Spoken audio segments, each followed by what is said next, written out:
চলন বিল এই নামটি বাংলাদেশের এমন কেউ নাই যে কানে শোনেননি। সুপ্রিয় দর্শক, আসসালামু আলাইকুম। আমি আছি জাগো নাটোরের পক্ষ থেকে মোহাম্মদ আজিম সরকার। হ্যাঁ দর্শক, ঠিকই ধরেছেন, আজকে কথা হবে নাটোরের চলন বিল নিয়ে। বর্ষায় বিল ভরে ওঠে যখন জলে, তখন এখানকার জেলেরা নামেন জীবিকার সন্ধানে। নৌকাই যেন তাদের প্রধান ভরসা। এই নৌকা নিয়েই তারা ছুটে চলেন বিভিন্ন জায়গায় জাল পাততে বা বড় ফাঁদ বসাতে। চলন বিলের জেলেরা নানা ধরনের জাল ব্যবহার করে। কখনো ছোট মাছের জন্য চায়না জাল, কখনো বড় মাছের জন্য ফাঁস জাল। ভাটার স্রোতে টেনে নেওয়া হয় বেহুন্দি জাল।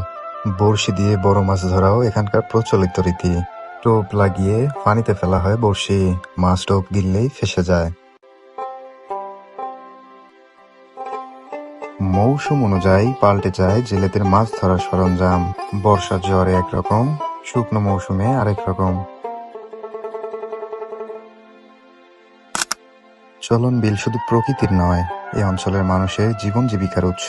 জেলেদের ঘাম এবং দক্ষতায় ভরে ওঠে এখানকার হাট বাজার।